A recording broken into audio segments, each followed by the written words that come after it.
Best milk যেটার সমস্যায় ভুগছেন হাজারো হাজারো মায়েরা। আমার আপনার মতো অনেক মায়েরা রয়েছে যারা নতুন সদ্যজাত সন্তান জন্ম দিয়েছেন এবং তার পরবর্তীতে তাদের একটাই প্রবলেম হচ্ছে প্রায় যে আমার দুধ আসছে না বা বাচ্চা দুধে হচ্ছে না। এই যে সমস্যাটা, আজকে সেই সমস্যার বিষয় নিয়ে আলোচনা করব। অবশ্যই ভিডিওটা ধৈর্য সহকারে দেখবেন। আর হ্যাঁ, একটাই কথা বলবো, যদি ভিডিওটা ভালো লাগে চ্যানেলটির পাশে থাকবেন, সাবস্ক্রাইব করে পাশে থাকা বেল আইকনটি প্রেস করে দেবেন, যাতে আমি যখনই নতুন নতুন এ ধরনের কোনো ভিডিও আপলোড করবো সবার প্রথম নোটিফিকেশান আপনার কাছে পৌঁছে যায়। আর হ্যাঁ, অবশ্যই আমার ভিডিও দেখার জন্য অসংখ্য ধন্যবাদ। তো চলুন বেশি বকবক না করে পুরো ভিডিওটা, মেন যে টপিকটা সেটা আমরা ফিরে আসি। আমরা সবাই জানি অন্ততপক্ষে বাচ্চার জন্মের 6 মাস পর্যন্ত বাচ্চাকে বেস্ট মিল্ক খাওয়ানো উচিত, কিন্তু জানলেই তো হবে না, সেটা সঠিকভাবে আমাদের শরীরে উৎপন্নও তো হতে হবে। তার জন্য আমরা অনেকেই অনেক রকম মেডিসিন শপ থেকে অনেক ধরনের প্রোডাক্ট খাই যাতে আমাদের একটু বেস্ট মিল্ক আসে, কিন্তু প্রকৃতি যেটা আমাদেরকে দেবে তার বাইরে যেটা বিজ্ঞানের মাধ্যমে তৈরি, সেটা নিয়ে কি ততটাই সাকসেস পাওয়া যায়? যায় না। আজকে প্রকৃতির তৈরি উৎপাদন যেটাই বলো না কেন, সেটাই আমরা কিভাবে প্রাকৃতিক মাধ্যমে, প্রাকৃতিক কিছু জিনিসের মাধ্যমে আমরা সেটার ব্যবহার ভালোভাবে করতে পারি, সেটা আজকে তোমাদের সাথে শেয়ার করবো। তোমরা যারা আমার ভিডিও এতদিন পর্যন্ত দেখছো সবাই জানো আমি নিজে উপকৃত না হলে আমি সে ধরনের ভিডিও করি না। যে বিষয়টার উপর আমি সচেতন বা যে বিষয়টার উপর আমি সাকসেস পেয়েছি সেটাই তোমাদের সাথে শেয়ার করি, যাতে তোমাদের অনেক উপকারে আসে। আমাদের প্রত্যেকেরই একটাই সমস্যা যে বাচ্চা হওয়ার পরে বাচ্চা মায়ের দুধ পাচ্ছে না। গোদা বাংলা কথা আমি বলতে ভালোবাসি, আমি সেটাই বলছি। মায়ের দুধ পাচ্ছে না, তো সেক্ষেত্রে তখন আমরা কী করছি, তখন আমরা ফর্মুলা খাওয়াচ্ছি। তখন দোকান থেকে বাজারের অ্যাভেলেবেল যে প্রোডাক্টগুলো পাওয়া যায় সেই প্রোডাক্টগুলো বাচ্চার শরীরে প্রবেশ করাচ্ছি। কিন্তু সত্যি কথা বলতে মায়ের দুধের কোনো বিকল্প নেই। মায়ের দুধ মায়ের দুধই হয়, তার জায়গা কোনো বাজারের প্রোডাক্ট ফর্মুলা নিতে পারে না। মায়ের দুধের যে গুণাগুণ সেটা আমরা কম বেশি সবাই জানি। বাচ্চার ব্রেনের পক্ষে যে কতটা উপকারী, বাচ্চার শরীরের গ্রোথের পক্ষে বলো বা বাচ্চার যে হাড়, যেটা হচ্ছে হাড়ের যে ক্যালসিয়াম গঠনে, মায়ের দুধের কোনো বিকল্প নেই। তাই মায়ের দুধকে কিভাবে আমরা উৎপাদন করব, বেশি বকবক না করে শর্টকাটে তোমাদের একটা কথা বলবো। এই পদ্ধতি যদি তোমরা অবলম্বন করো অবশ্যই তোমরাও সাকসেস পাবে। আমার কিন্তু দুটো বেবি, ফার্স্ট আমার বড় মেয়ে, তখন কিন্তু ও টানা 9 মাস বুকের দুধ খেয়েছিল। অন্নপ্রাশন হয়ে যাওয়ার পরে ওকে বাইরের প্রোডাক্ট ওকে দিতে হয়নি, টানা 9 মাস বুকের দুধেই কিন্তু ওর হয়ে গেছিলো। কিন্তু এইবারে যে আমার বেবি, এক্ষেত্রে আমি কি করছি এবং আমার প্রথম মেয়ের সময় আমি কী কী খেতাম আর এখন আমার পরিস্থিতি কী, সেটাই তোমাদের সাথে আজকে আমি ভিডিওতে শেয়ার করছি। প্রথম মেয়ের বেলায় তোমাদের প্রথমেই বললাম যে 9 মাস কিন্তু ও টানা বুকের দুধ খেয়েছে, এবং সেই বুকের দুধ পর্যাপ্ত পরিমাণে হওয়ার পেছনেও কিন্তু আমার শ্বশুরমশাই শাশুড়িমা এদের হাত অনেকটাই রয়েছে। এবার তোমরা বলবে তোমার বুকের দুধ সেখানে ওদের হাত কী করে থাকে? হ্যাঁ, ওনাদের হাত রয়েছে, তার কারণ হচ্ছে আমি তো জানতাম না তখন যে কী খেলে কী না খেলে কীভাবে কী হয়। তো ওনারা যেটা আমার জন্য ভালো হতো, যেটা আগেকার দিনের মানুষ ওনারা অনেক কিছু জানে, সেক্ষেত্রে কিন্তু ওনারাই আমাকে সাজেস্ট করেছিল এটা খাও ওটা খাও, এটা এনে দিতে ওটা এনে দিতে, এভাবেই কিন্তু আমার বুকের দুধ বেড়েছে। তো আজকে সেটাই শেয়ার করবো। আর এখন যে পরিস্থিতি, এখন আমার মন শোনার কিন্তু 1.5 মাস বয়স, এখনও পর্যন্ত আমার এতটাই পরিমাণে বেস্ট ফিট করেও আমার ফেলে দিতে হয়, বাটি গেলে গেলে ফেলে দিতে হয়। আমরা সচরাচর জানি আমাদের মধ্যে এখন হয়তো অনেক উন্নত হয়েছে, এখন আমি একটা জিনিস দেখতে পাই, বেস্ট মিল্ক সেটাকে তোমার স্টোর করে রাখা যায়, যেটা হচ্ছে 12 ঘন্টা না 24 ঘন্টা পর্যন্ত। তো কিন্তু আমাদের মধ্যে আমরা সেটা করি না, আমাদের মধ্যে এই নিয়মটাই নেই। জানি না কার কার মধ্যে এই জিনিসটা আছে, তোমরা একটু কমেন্ট করে জানিও। আমরা জানি বুকের দুধ বার করে রাখলে সেটা বিষে পরিণত হয়, ঠিক আছে? এটা আমরা শুনে এসেছি আমাদের শাশুড়িমা, মা, ঠাকুমা, দিদিমা এদের কাছ থেকেই। বুকের দুধ কখনোই অন্য পাত্রে রেখে সেটা খাওয়ানো উচিত নয়, সেটা বিষে পরিণত হয়ে যায়, এটা আমরা শুনেছি। এবার সবার মতামত একরকম না, তবে আমরা এটা মানি। কিন্তু এখন দেখছি যে বুকের দুধ অনেকেই স্টোর করে রাখে, বোতলে করে রেখে দেয়, ফ্রিজে স্টোর করে, কিন্তু সেটা উচিত না বাচ্চাকে খাওয়ানো। কারণ বাচ্চাকে উচিত ফিট করানো, বারবার তুমি ফিট করাও, আধা ঘন্টা পরপরই তুমি, বাচ্চা যখন সদ্যজাত থাকে তখন তাকে আধা ঘন্টা পরপর ফিট করাও, তাতে বাচ্চা ভালো থাকবে, বাচ্চা এবং মায়ের যে বন্ডিংটা সেটা ভীষণ ভালো হয়, এবং বুকের দুধটা টাটকা পাচ্ছে। টাটকা দুধের গুণই আলাদা। ফ্রিজে রেখে দিয়ে বাসি করে খাওয়ানো বা কিছু, সেটা তো এমনিই ক্ষতি। বাসি জিনিস এমনিই বড়রা খেলে যে কোনো বাসি জিনিস খেলে ক্ষতি করে, সেক্ষেত্রে বেস্ট মিল্ক সেটা কতটা ইম্পর্টেন্ট একটা বিষয় আমাদের শরীরের, সেটা আমরা সবাই জানি। সেই জন্য বাচ্চার সাথে আমি বলবো এই আপোষটা না করা। কারণ বাচ্চাকে তুমি বারবার করে ফিট করো, তোমার সমস্ত কাজ পড়ে থাক, কিন্তু বাচ্চাকে বারবার ফিট করাও অন্তত 3 মাস। এখন যে দিনকাল পড়েছে, খাবার দাবারে এতটাই ভেজাল যে খাবার দাবার খেয়েও মানুষের কিন্তু অনেক ক্ষতি হচ্ছে। বাচ্চা ছোট হয়, ওজনে কম হয়, অনেকের অনেক রকম সমস্যা হচ্ছে, যে কারণে কিন্তু বেস্ট মিল্কের প্রতি আরও আমাদের সচেতন হতে হবে। তো চলো আজকে তোমাদের সাথে বিশেষ কিছু শেয়ার করি, যে কি খেলে বুকের দুধ মানে পর্যাপ্ত পরিমাণে তুমি বাচ্চাকে ফিট করাতে পারবে। সেটা হচ্ছে তুমি প্রতিদিন প্রোটিনযুক্ত ভিটামিনযুক্ত খাবার তো তুমি খাবে। দেখো মেন হচ্ছে আমরা যখন ডেলিভারি করি তখন কিন্তু আমাদের সি সেকশন ডেলিভারি হলে সেক্ষেত্রে কিন্তু অনেক অ্যান্টিবায়োটিক পড়ে, অনেক মেডিসিন, অনেক ইঞ্জেকশন, অনেক কিছু আমাদের শরীরের ভিতর থেকে যায়। সেক্ষেত্রে কিন্তু বুকের দুধ অনেকটাই শুকিয়ে যাওয়ার চান্স থাকে। তো বুকের দুধ শুকিয়ে গেলে তো চলবে না, তাহলে বাচ্চাকে আমরা কি খাওয়াবো?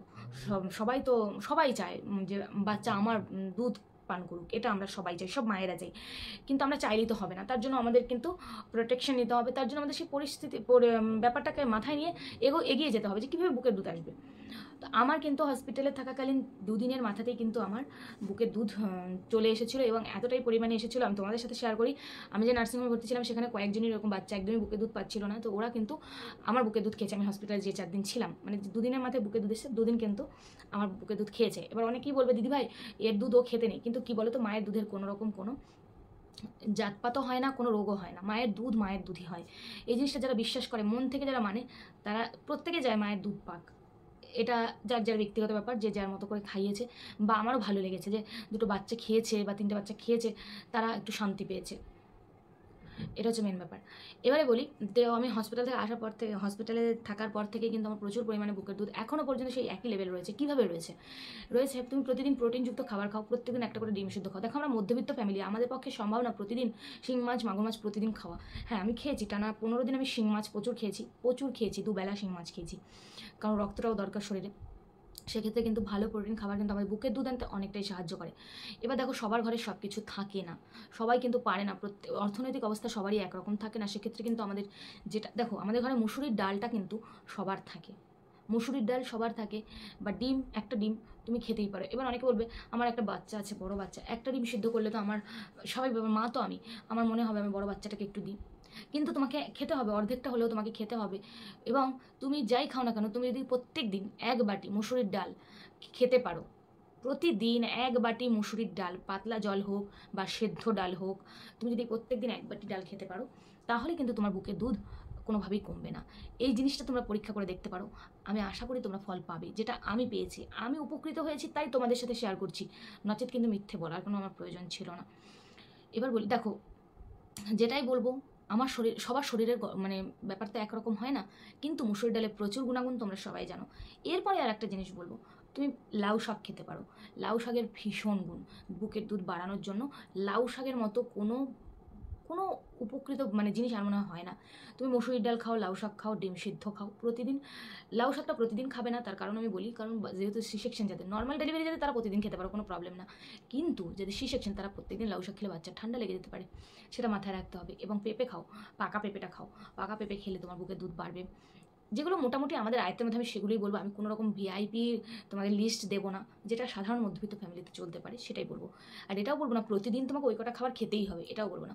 কোনো দিন ডাল সিদ্ধটা তুমি খেলে, তবে ডাল সিদ্ধটা বা ডালের জলটা প্রতিদিন খাওয়ার চেষ্টা করবে, তাতে বুকের দুধ কিন্তু ভালোভাবে বেড়ে যায়। আর কোনো দিন তুমি ডিম সিদ্ধ খেলে, কোনো দিন তুমি তার পরিবর্তে তুমি লাউ শাকটা খেলে, মানে অল্টারনেট করে খাও। তারপরে তুমি ধরো লাল শাকটা খেতে পারো, তারপরে তুমি মোচা খেতে পারো। এগুলো কি বলো তো, নিজের শরীরে তুমি যেটাই প্রোটিনটা লাগাবে, সেটাই কিন্তু বুকের দুধ হয়ে ফিরে এসে তোমার বাচ্চার উপকার হবে। কথাগুলো যদি ভুল বলি তোমরা জানাবে। এবার বলবো মোস্ট ইম্পর্ট্যান্ট একটা কথা, যে এই জিনিসটা তোমরা খেলে তোমরা এর ফল পাবেই। সেটা কি? সেটা হচ্ছে, আমরা যখন ডেলিভারি হয়ে যায় তখন আমরা অনেকেই জানি, যাদের নর্মাল ডেলিভারি হয় বা সি সেকশন হয়, প্রত্যেকেরই যা মানে শরীরটা তখন শুকানোর দরকার। সেক্ষেত্রে আমরা কী করে থাকি, সেক্ষেত্রে আমরা কালো জিরে খেয়ে থাকি, প্লাস রসুন ভাজা খেয়ে থাকি। যেমন আমি টানা 1 মাস খেয়েছি কালো জিরে রসুন, 1 মাস খেয়েছি। এবার আমরা অনেকেই জানি যে ব্যথা টেনে যায় বা কাটা জায়গা শুকিয়ে যায়, সেই জন্য আমরা কালো জিরে বা রসুন খেয়ে থাকি।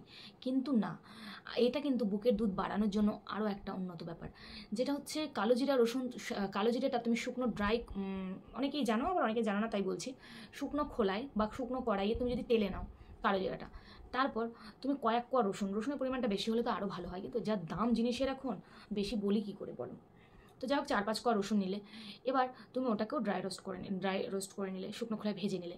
তারপর তুমি ওই দুটোকে মিক্সড করে বেটে নিলে। তুমি শিলনোড়ায় বাটতে পারো, তবে মিক্সিতে দিলে তুমি কালো জিরাটা গুঁড়ো করে নিতে পারো শুকনোভাবে, কিন্তু রসুনটা কিন্তু মিক্সিতে দেবে না, রসুনটা থেতো করেই নিতে হবে তোমাকে। আর লঙ্কা খাওয়া যাবে না, ওটা শুধু শুকনো কালো জিরে আর হচ্ছে রসুন, এই দুটো নিলে 1 চিমটি সর্ষের তেল নেবে, 1 চিমটি। তারপর তুমি গরম গরম ভাতের সাথে ওটা তুমি রোজ যদি খেতে পারো, দুপুরবেলা হোক বা সকালবেলা হোক, রাতে না, দুপুরে বা সকালে যদি তুমি খেতে পারো, সেক্ষেত্রে কিন্তু তোমার বুকের দুধ দ্বিগুণ বেড়ে যাবে। বিষয়গুলো আমি তোমাদের এই কারণেই বললাম, কারণ আমি এখনও পর্যন্ত সেই রুটিনটা ফলো করে চলি। তবে যেহেতু আমার সি সেকশন ডেলিভারি, আমার একটা সমস্যা হচ্ছে বলে ইদানিং আমি কলেজটা অফ রেখেছি।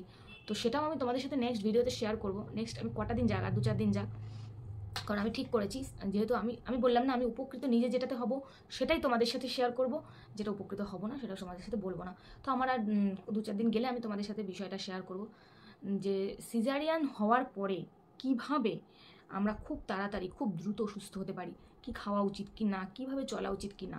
তোমরা যদি এই ভিডিওটা দেখতে চাও অবশ্যই আমাকে কমেন্ট করো, আমি ভিডিওটা অবশ্যই আনবো। কারণ অনেকের অনেক প্রশ্ন থাকে মনের মধ্যে, আমাদের সিজার তো হবে, কিন্তু সিজারের পরে আমরা কীভাবে তাড়াতাড়ি সুস্থ হব, সেই বিষয়টা নিয়ে আমি আসবো। প্লিজ কমেন্ট করো। আর আমি আজকে যে তোমাদের রুটিনগুলো দিলাম, এবং সবাইকে একটা কথা বলবো যে প্লিজ ভিডিওগুলো দেখো ধৈর্য করে, শুধুমাত্র আমার ভিউজের জন্য না, তোমাদেরও অনেক উপকারে আসবে সেই জন্য বলা কথাগুলো। আমি অত এডিটিং ভালো করতে পারি না, আমি যাতে মানুষের উপকার হয় সেটা ভাবি, সেটা ভেবেই কিন্তু ভিডিওগুলো করি। আশা করি অনেক উপকারে লাগবে। তো চলো আজকের মতো এই পর্যন্ত, দেখা হচ্ছে নেক্সট ভিডিওতে। প্লিজ কমেন্ট করো যে তোমরা ওই ভিডিওটা দেখতে চাও কিনা। আর টাটা, বাবাই।